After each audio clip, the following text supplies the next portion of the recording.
Bienvenue dans French Horror Story, la chaîne où les mystères les plus sombres de l'histoire française refont surface. Si vous aimez les récits où le crime, le mystère et l'horreur s'entremêlent, alors vous êtes au bon endroit.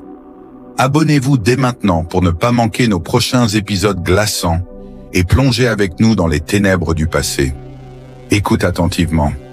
Je t'emmène quelque part, un lieu que tu ne connais pas, mais où quelque chose d'inoubliable s'est produit. 42, boulevard du Temple, Paris. C'est un après-midi de décembre, 1891, il est exactement 16h30. Le froid engourdit les eaux, les ombres s'allongent déjà sous les lumières pâles des réverbères. Viens avec moi. Oui, suis-moi. Nous franchissons le portail et entrons dans la cour pavée. Un silence étrange règne ici. Un calme oppressant qui semble suspendu dans l'air glacé. Tu le ressens, n'est-ce pas? Quelque chose d'invisible plane, quelque chose d'inachevé. Écoute bien, c'est ici, en cet instant précis, que tout commence. Regarde là-haut, au premier étage. Oui, cette fenêtre. L'air semble se figer, alors que tes yeux se posent sur la silhouette tremblante. Une femme penchée, presque effondrée contre le garde-corps de sa fenêtre. Le sang, oh mon Dieu, le sang jaillit de sa gorge, glissant le long de son cou, s'écoulant sur les murs comme un sombre ruisseau. C'est Delphine, la bonne de la baronne. Ses lèvres tremblent, elle tente de parler, ses mots s'étranglent avec les dernières forces qui lui restent. Arrêtez-le, l'assassin m'a coupé le cou, parvient-elle à murmurer dans un souffle presque inaudible. Et soudain, tu le vois, un homme, jeune, brun, élégant, d'environ 30 ans, surgit dans la cour. Il porte un chapeau aux formes distinctes et sous son bras, une serviette en cuir noir, comme s'il revenait d'une simple affaire. Il avance calmement, sans se presser, avant de disparaître dans la rue. Rien ne trahit l'horreur qui vient de se dérouler ici. La porte de l'immeuble s'ouvre violemment.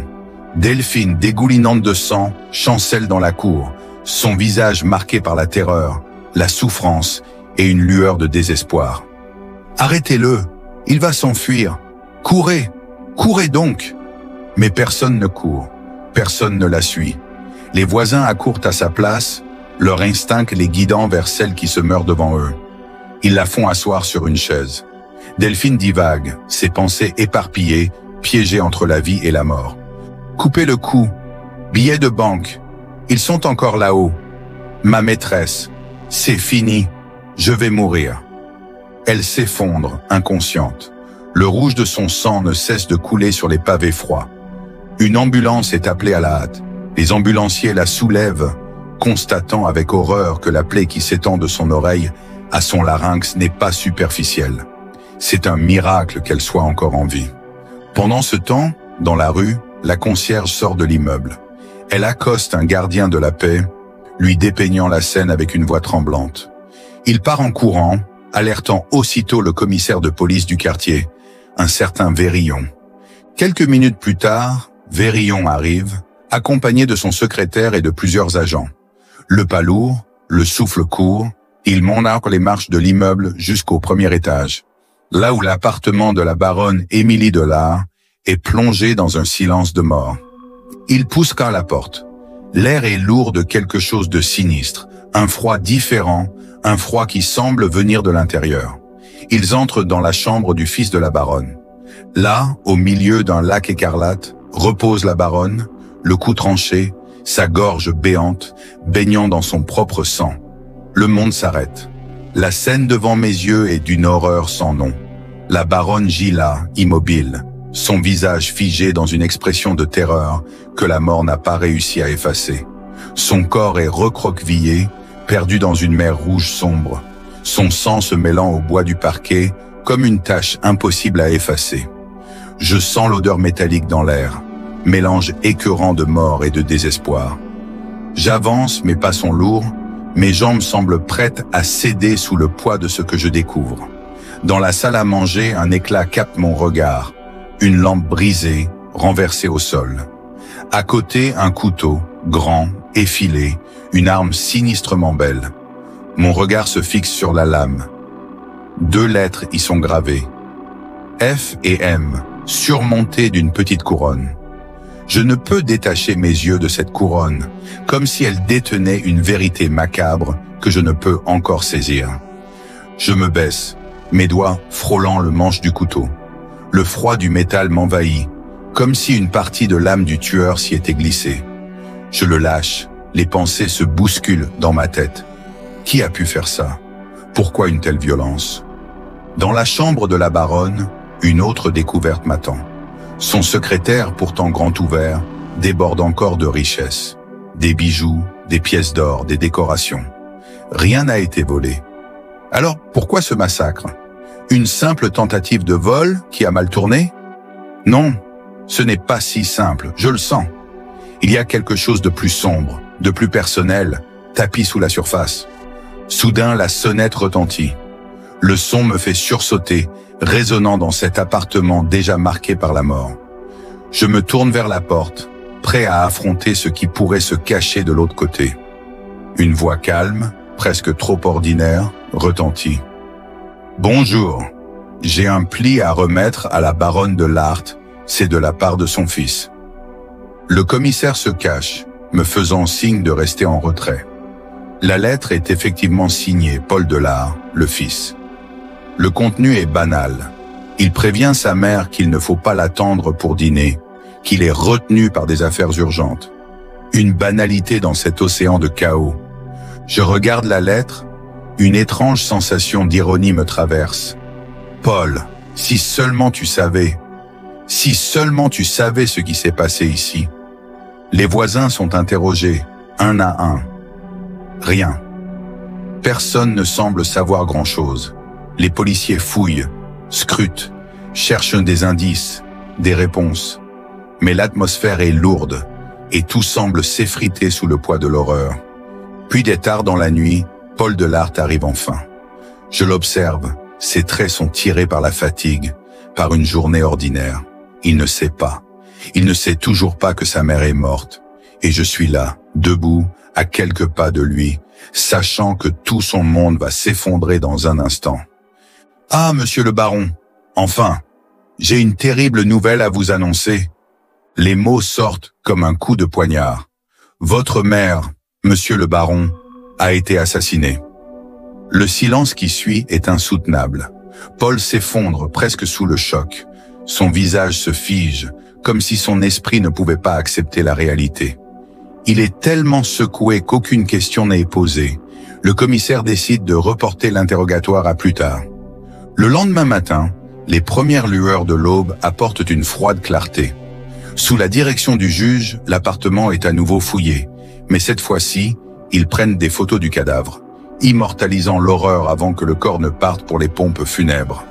Sous un meuble, dans la salle à manger, je fais une nouvelle découverte. Un gant de cuir brun rouge, d'apparence luxueuse. Il est usé, mais une agrafe en cuir, peu commune, le distingue. Un détail peut-être, mais ici chaque détail compte. Un autre objet attire l'attention des policiers. Des pincettes, tordues, utilisées pour fracturer le secrétaire. L'assassin était pressé, il cherchait quelque chose. Mais quoi? Puis, une lueur d'espoir dans ce cauchemar. Delphine la bonne a survécu. Ses blessures, bien que terrifiantes, sont finalement plus superficielles que ce qu'elles semblaient. La mort a frôlé sa gorge, mais elle l'a épargné. Ce drame n'aura fait qu'un mort. Mais quelle mort! Delphine se réveille, ses souvenirs encore flous, mais une lueur de lucidité la traverse. Elle est notre clé. Elle peut nous révéler le visage de l'assassin, nous dire ce qu'elle a vu avant que tout ne bascule dans le sang. Le juge reconstitue minutieusement le profil du meurtrier grâce à son témoignage et à celui des voisins.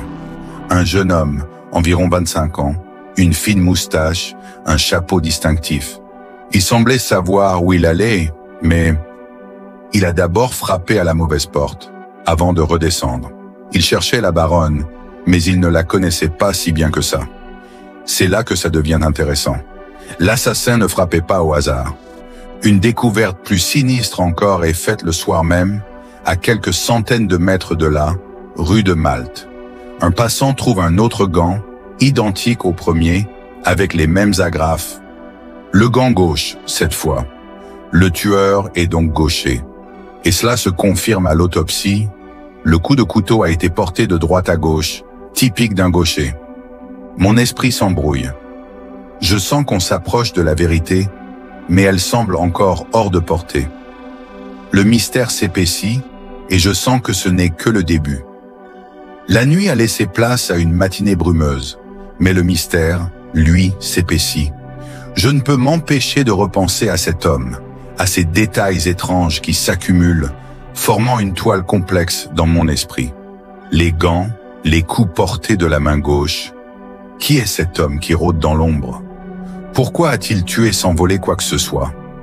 Alors que l'enquête continue, un nouvel élément tombe entre mes mains.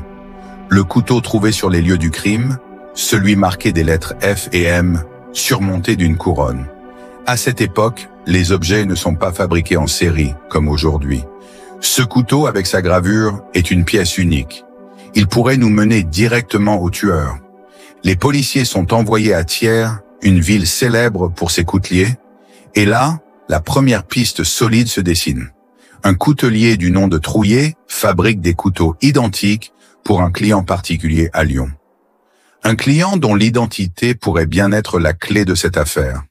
L'espoir renaît alors que les policiers fouillent dans les registres des ventes. Un couteau de ce type a été vendu récemment, le 28 novembre, à un jeune homme de taille moyenne, moustachu, coiffé d'un chapeau haute forme. Une description qui correspond en tout point à l'homme que Delphine a vu. Mais ce n'est pas tout. À Lyon, un gantier local se souvient également avoir vendu des gants en cuir rouge-brun, exactement ceux que nous avons retrouvés près du corps de la baronne. Le même homme, le même chapeau, une serviette noire sous le bras. Les pièces du puzzle commencent à s'assembler, mais il manque encore un élément, un nom. Et soudain, tout bascule. Un colonel de l'infanterie contacte la sûreté. Il dit connaître l'homme que nous recherchons. Un officier qu'il a mis en disponibilité récemment pour des raisons de mauvais comportement. Il se pourrait, selon lui, que cet homme soit celui qui a tué la baronne. Le nom tombe comme un coup de tonnerre dans mon esprit. Louis-François Anasté. Anasté, un officier de l'armée formé à Saint-Cyr. Un homme qui, par son rang, aurait dû avoir une vie honorable. Mais son passé, comme je vais l'apprendre bientôt, est bien plus sombre qu'il n'y paraît. Les policiers obtiennent l'adresse d'Anasté. Il réside au 10 rue de Valois, dans un hôtel de Paris. Une fois encore, tout semble s'accélérer. On prépare un piège. Tous les témoins sont réquisitionnés. La concierge, les voisins, même Delphine, bien que faible, est appelée à identifier l'homme. Nous attendons dans un café en face de l'hôtel, mon cœur battant la chamade, sentant que nous approchons de la vérité. Il est 11h10 quand je le vois sortir.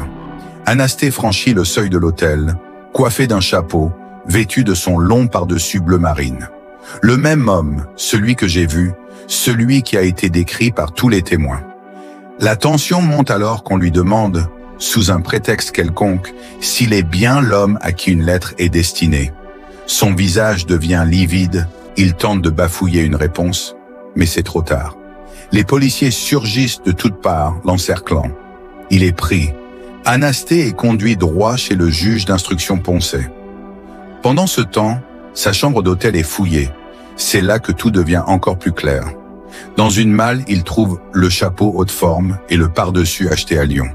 Les pièces du puzzle sont désormais presque toutes en place. Mais il ne se laisse pas abattre. Même en prison, Anasté nie avec une froideur déconcertante. Il affirme n'avoir rien à voir avec ce crime. Pourtant, tout l'accuse. On le rase pour enlever la barbe qu'il a sans doute fait pousser pour échapper à la description qui circule partout dans la ville. Et puis, le moment tant attendu arrive. Il est emmené au 42, boulevard du Temple, où on le confronte à Delphine, la bonne. Elle le fixe, tremblante. Ses yeux s'écarquillent alors que ses souvenirs refont surface. « Je le reconnais », murmure-t-elle. « C'est lui. C'est absolument lui. » La concierge confirme à son tour. Tout concorde. Même Paul Delard, le fils de la baronne, est amené devant lui. « Pourquoi avez-vous tué ma mère ?» demande-t-il, la voix brisée. Anasté garde son calme. Un calme presque surnaturel. « Je n'ai pas commis ce crime, dit-il d'une voix lente, mesurée. Je suis innocent.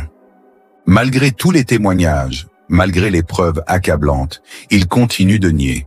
Il a même un alibi. Il affirme avoir passé cette nuit-là chez Madame l'abbé de Londres, une veuve de commandant de gendarmerie, une femme respectée. Quand les policiers vérifient, elle confirme. Oui, il était avec moi. L'affaire semble se compliquer à nouveau, mais quelque chose cloche. Ce sentiment oppressant, cette sensation que l'histoire n'est pas encore complète, me hante. Le jour de Noël, le 25 décembre, la France entière suit l'affaire avec une fascination morbide. Les obsèques de la baronne ont lieu à l'église Saint-Martin, et bien que l'église soit pleine de curieux, peu de proches y assistent vraiment. Les journaux ne parlent que de cela. Les complaintes commencent à envahir les rues, des chansons funèbres chantées au coin des ruelles sombres. L'affaire Anasté est sur toutes les lèvres. Mais ce n'est pas fini. Une autre révélation va faire surface, et cette fois, elle pourrait tout changer. Le colonel de l'infanterie qui a dénoncé Anasté envoie une lettre. Une lettre qui décrit Anasté comme un homme débauché, joueur invétéré, et surtout, criblé de dettes. Un homme qui, poussé par la nécessité, aurait pu commettre le pire des crimes pour effacer ses erreurs. Pire encore, il est dit qu'Anasté avait une maîtresse, une certaine Maria González, une Espagnole aux goûts extravagants, qui l'aurait entraîné dans une spirale de dettes et de désespoir. L'étau se resserre autour de lui, et cette fois, même les excuses les plus habiles ne pourront le sauver. L'étau se referme, mais l'ombre du doute persiste. Louis-François Anasté est donc interrogé à nouveau. Sa voix est toujours aussi posée, dénuée de toute émotion. Il nie tout en bloc.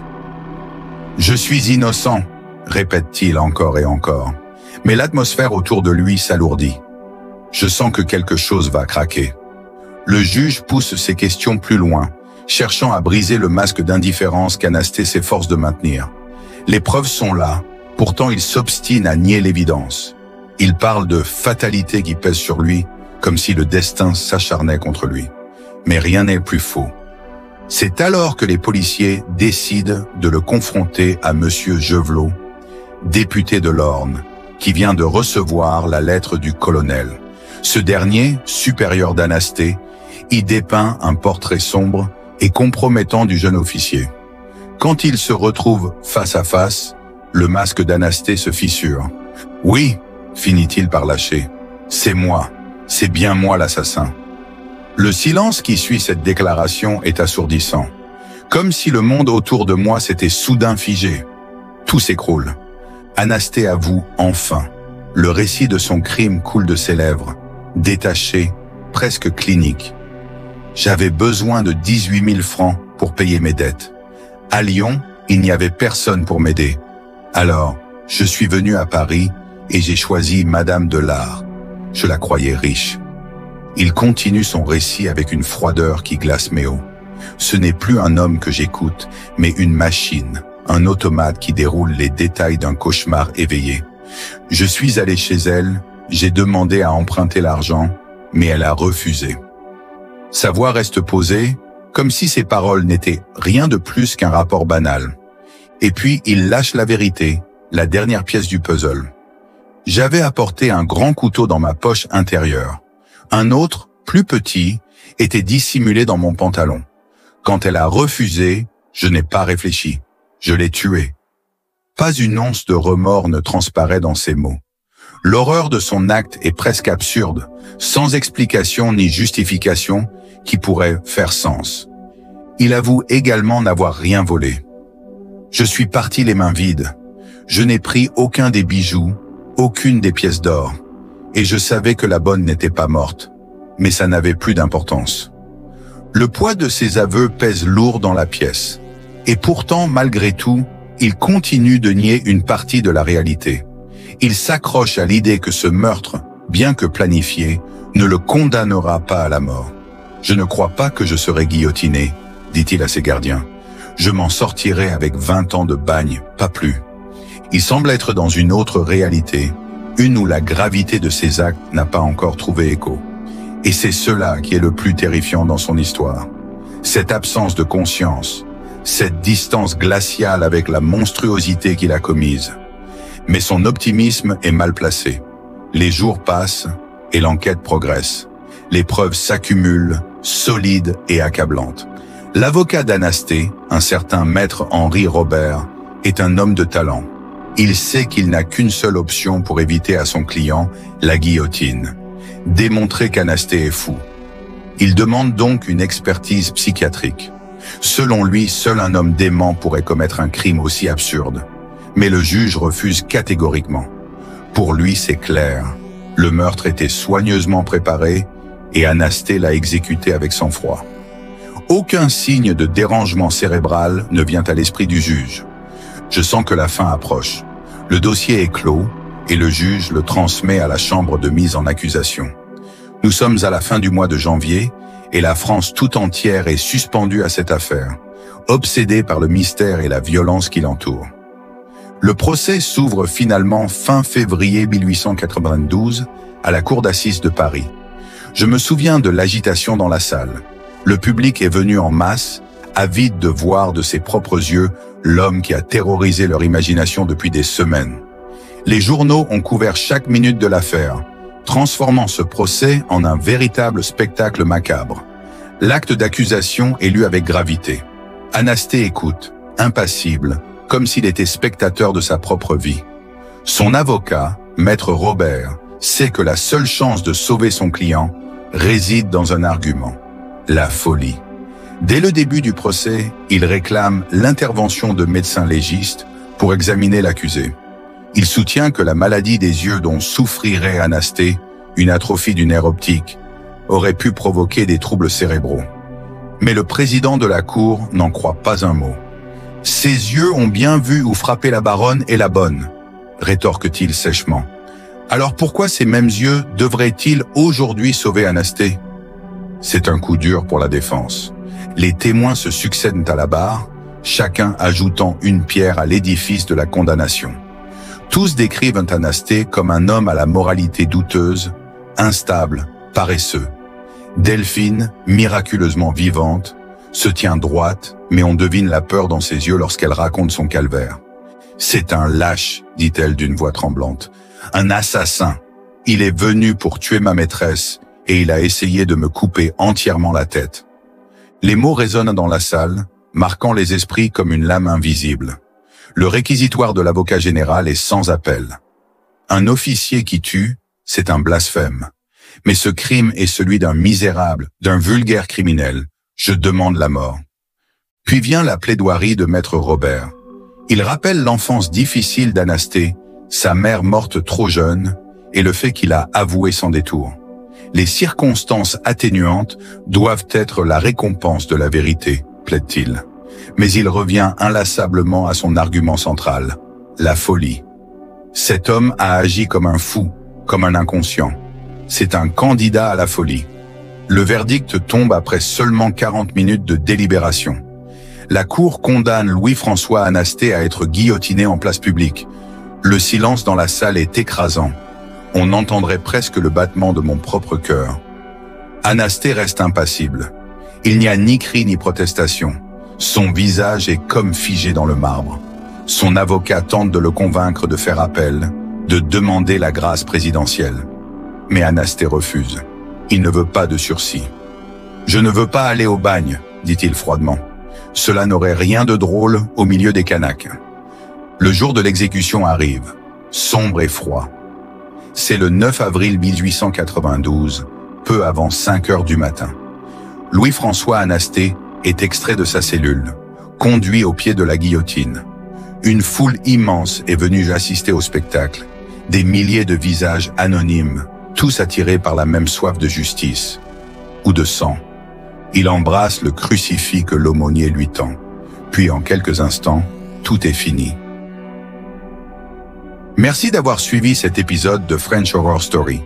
Si l'histoire de Louis-François Anasté vous a captivé, n'oubliez pas de liker la vidéo et de vous abonner à la chaîne pour découvrir d'autres récits aussi sombres et terrifiants. Laissez un commentaire, partagez cette vidéo avec vos proches et activez la cloche pour ne manquer aucune des prochaines histoires. À très bientôt pour un nouveau voyage au cœur de l'horreur.